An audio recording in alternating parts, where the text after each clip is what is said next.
Bonjour à tous et à toutes, bienvenue dans cette capsule vidéo qui va parler de l'épreuve de PS au concours du CRPE, pour le concours du professorat des écoles. Et aujourd'hui, je vais aborder 10 conseils pour bien se préparer aux oraux de PS au CRPE. Je fais cette vidéo parce que j'ai eu plusieurs fois des demandes de personnes où j'ai vu des personnes qui étaient perdues. Je sais pas quoi faire pour me préparer à l'oral de PS, je sais pas comment m'organiser dans mon travail. Je vais pouvoir vous donner quelques conseils et quelques pistes. Et en plus, cette vidéo vous renverra. En bas de cette vidéo, vous aurez des liens qui vont vous renvoyer sur mes autres capsules vidéo pour vous aider à bien vous préparer. Alors, tout d'abord, premier conseil, qui est peut-être le plus important, c'est n'attendez pas les résultats de l'admissibilité pour vous préparer à l'oral. Voire même, n'attendez pas d'avoir terminé les écrits pour vous préparer à l'oral de PS. Il faut s'y préparer le plus tôt possible.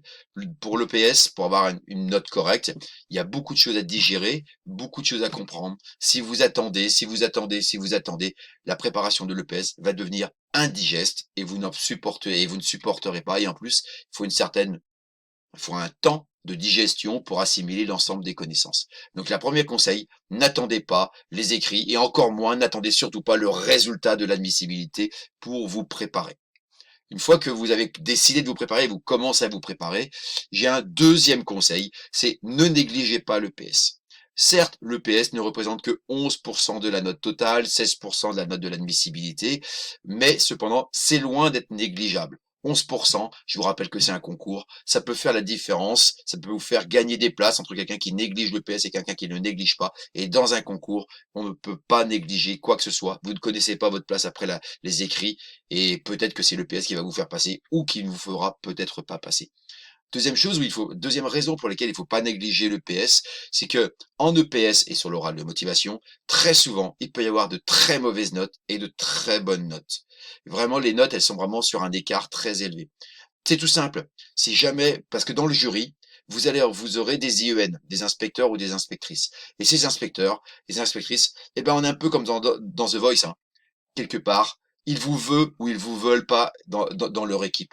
S'ils vous veulent pas dans votre équipe parce qu'ils vous disent oula, cette personne, moi je la veux pas dans ma circonscription, j'ai pas envie d'avoir sur le terrain, vous allez prendre un gros carton et ça va plomber vos notes.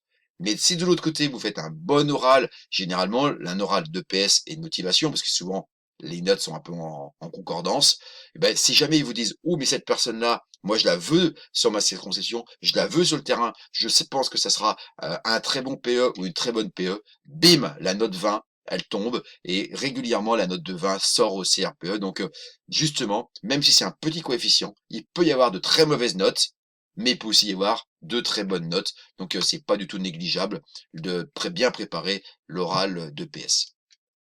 Troisième conseil, ben, il faut savoir ce qui est attendu. Il faut vraiment avoir une connaissance fine de ce qui est attendu dans l'épreuve. Pour cela, allez voir les rapports jury. Les rapports jury de chaque académie sont en ligne, de chaque département. Vous allez sur Google, vous allez sur quoi votre moteur de recherche, vous faites rapport jury CRPE et vous cherchez les rapports jury non seulement de l'année qui précède, mais vous remontez à N-1, voire N-2 pour les lire. Et dedans, très souvent, ils expliquent l'épreuve, donc, il vous précise ce que c'est que l'épreuve, mais en plus, vous avez souvent des conseils. Qu'est-ce qui a marché, qu'est-ce qui n'a pas marché les années précédentes. Et là, ces conseils sont des vraies mines d'or pour bien comprendre ce que c'est que l'épreuve de PS et savoir ce qui est attendu de vous. Si vous savez ce qui est attendu de vous, vous allez pouvoir faire un oral qui correspond aux attentes. Deuxième chose, pour vous expliquer l'épreuve, j'ai fait quelques capsules vidéo qui expliquent l'épreuve. Vous allez en bas de cette vidéo-là, vous tomberez sur des liens qui vont vous renvoyer sur d'autres vidéos où j'explique les épreuves, les attendus, le déroulement. Vous saurez un petit peu, en regardant ces vidéos-là, qu'est-ce qui est attendu de vous pour l'épreuve. Si vous ne savez pas ce qui est attendu, vous êtes sûr que vous allez vous planter. Quatrième conseil, non seulement il faut comprendre ce qui est attendu de l'épreuve, mais il faut comprendre ce que c'est que l'EPS. Beaucoup de personnes ont une vision erronée de l'EPS. Beaucoup de personnes confondent l'EPS, l'animation, la récréation, le sport, les 30 minutes d'activité physique quotidienne. Il faut que vous soyez très au clair sur ce que c'est que l'EPS. Et si vous n'avez pas une idée de ce que c'est que l'EPS et une idée réaliste, vous allez vous allez faire un hors sujet. Si vous voulez, pareil, en bas de cette vidéo, vous avez des liens. J'ai fait une vidéo pour expliquer ce que c'est que le PS, une petite séquence de vidéo. Allez voir en bas, vous aurez un lien vidéo et je vous précise ce que c'est que le PS. Comme ça, vous n'irez pas au casse-pipe et vous ne ferez pas avoir. Et vous pourrez vraiment expliquer ce que c'est que le PS comme discipline d'enseignement.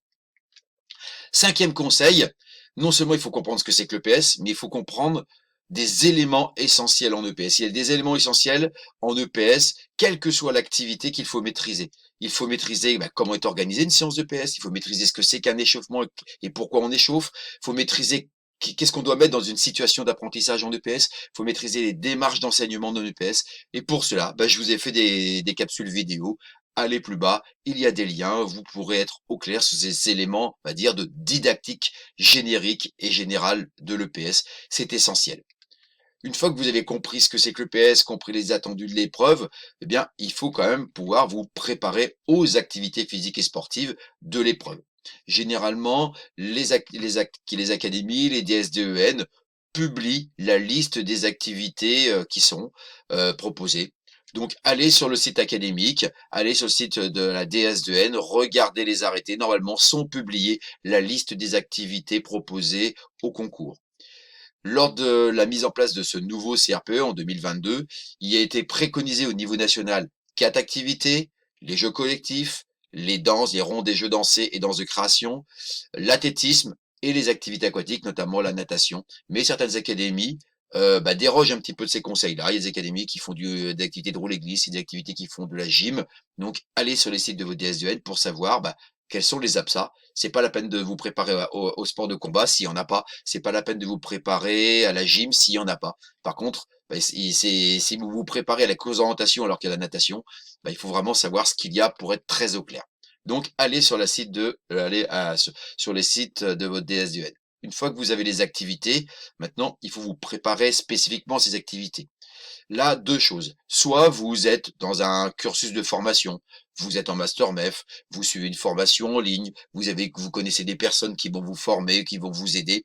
Et là, c'est tout simple, hein. Vous avez besoin de comprendre, de digérer, d'assimiler les éléments didactiques de chacune des activités qui sont dans votre département. Si jamais c'est pas le cas, vous allez devoir vous former, vous auto-former en ligne.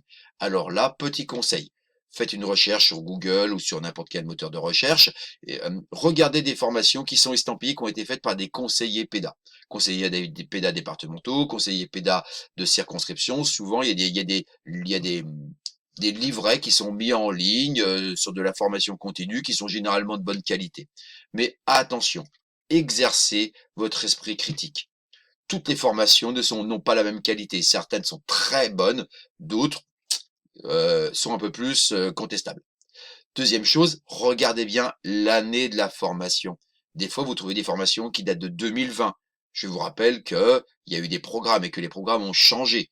Je prends exemple en natation, le savoir nager a changé. Donc effectivement, si vous prenez une formation qui est très ancienne ou qui est ancienne, vous risquez d'avoir des références au programme, des fois des références au programme de 2008, qui ne sont plus les programmes actuels. Donc attention, exercez votre esprit critique et regardez bien la qualité, c'est de juger la qualité de la formation, mais regardez l'année de la formation au regard notamment des programmes.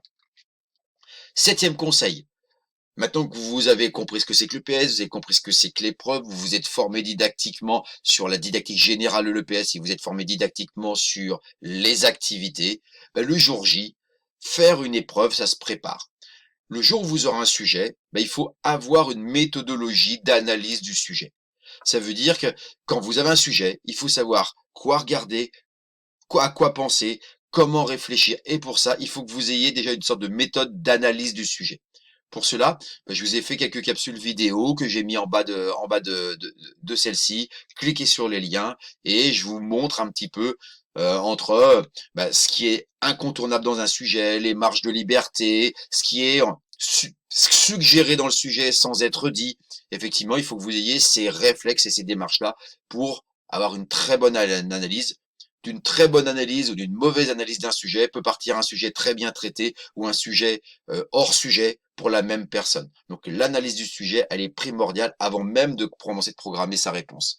Donc, allez voir mes vidéos, vous aurez quelques conseils par rapport à ça. Huitième conseil, un sujet c'est bien, mais comment vous traitez un sujet? Il faut que vous ayez une méthodologie d'oral. Il faut que le jour J, les préparations de l'épreuve, c'est 30 minutes. En 30 minutes, vous n'avez pas le temps d'improviser une méthodologie. Vous n'avez pas le temps en 30 minutes de dire « Ah oui, mais ça va être quoi le plan de mon oral ?»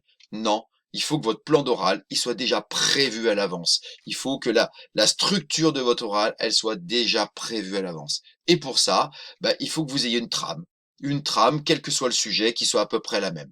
Donc dans cette trame, bah, il faut savoir faire des hypothèses cohérentes, il faut savoir définir un objectif d'apprentissage, il faut savoir présenter une situation d'apprentissage, il faut que tous les éléments soient cohérents. Et pour cela, bah, j'ai fait un certain nombre de vidéos. Je vous propose une trame d'oral, mais je vous propose aussi comment on présente une hypothèse, comment on présente un objectif, des éléments qui sont centraux et qui sont vraiment des points clés de votre oral. Pareil, en bas de cette vidéo, vous aurez tous les liens pour aller voir les autres capsules vidéo pour bien avoir cette méthodologie d'oral. Une bonne méthodologie d'oral ou une mauvaise méthodologie d'oral peut transformer complètement et radicalement la note que vous aurez. Neuvième conseil, mais bien évidemment, une bonne méthodologie n'a de sens que si on s'entraîne. Il va falloir que vous vous entraîniez sur des sujets. Plus vous allez vous rapprocher des oraux, plus il va falloir vous entraîner. Pour cela, il faut trouver des sujets. C'est souvent des questions que je vois, où trouver des sujets. Alors, dans la vidéo, en bas de la vidéo, je suis arrivé à récupérer les sujets de Nice de 2020.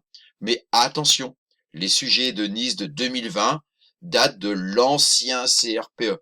Le nouveau sujet les nouveaux CRPE, les nouveaux sujets, la définition des sujets sont un peu différents. Donc attention. Mais par contre, vous avez des idées de type de questions, des idées de type de choses qui sont posées. Ça peut vous faire travailler, ça peut vous faire réfléchir, mais prenez bien gaffe, faites bien attention que les sujets, le lien que je vais vous renvoyer, vous renvoie sur des sujets de l'ancienne structure du CRPE. Après, écumez Internet, recherchez, essayez de voir si vous arrivez à trouver les sujets de l'année qui précède. À vous de voir comment vous pouvez faire. Ce que je vous propose aussi, moi, c'est que sur ma chaîne YouTube, j'ai essayé de traiter des sujets. Donc, j'annonce des sujets, je vous les montre, et puis, je me mets dans la place du candidat qui a préparé son sujet, et je fais des propositions de traitement, entre guillemets. C'est peut-être un corrigé, mais c'est ma version de l'oral du CRPE. J'ai notamment abordé de l'athlétisme au CP, du jeu collectif en cycle 1, de la danse au cycle 1, au cycle 2 et au cycle 2. Bref, vous avez les liens en bas de cette vidéo, hein, là-dessous. Vous aurez des liens. Allez-y, cliquez. Vous pouvez me voir traiter de sujet. C'est quelque chose qui peut potentiellement vous aider. Vous essayez de traiter le sujet de votre côté. Vous écoutez ma vidéo. Vous avez un esprit critique sur ce que vous avez fait. Et puis, comme ça, vous pourrez quelque part vous préparer davantage. Et le dernier conseil, c'est tout simple, hein. Préparer le CRPE, c'est long.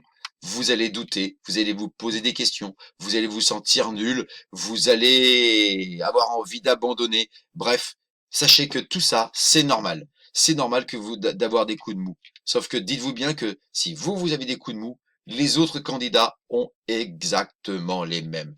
Et effectivement, douter, c'est normal. Pleurer, c'est normal. Se poser des questions, c'est normal. Avoir l'impression d'être nul, c'est normal.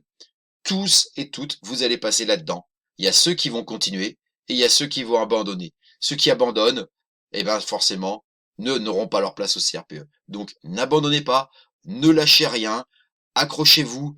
C'est normal d'avoir des doutes, c'est normal de se sentir pas préparé, mais c'est un concours. Il y a peut-être des gens qui sont encore moins préparés que vous ou qui sont encore moins prêts que vous. L'essentiel, c'est d'être dans la liste des admis et des admissibles dans un premier temps et des admis derrière. Donc voilà, je vous ai donné 10 conseils pour préparer au mieux votre épreuve de PS au CRPE. Maintenant, les conseilleurs ne sont pas ceux qui passent le concours. À vous de vous préparer. Ne lâchez rien. Essayez de suivre mes conseils. Généralement, les gens qui les suivent ont plutôt des résultats qui fonctionnent. Donc il me reste à vous souhaiter bonne chance pour le concours. Préparez-vous. N'attendez pas les écrits. N'attendez pas l'admissibilité. Suivez quelque part mes conseils. Et il y a des grandes chances que ça marche bien. Bon courage à vous tous. Au revoir.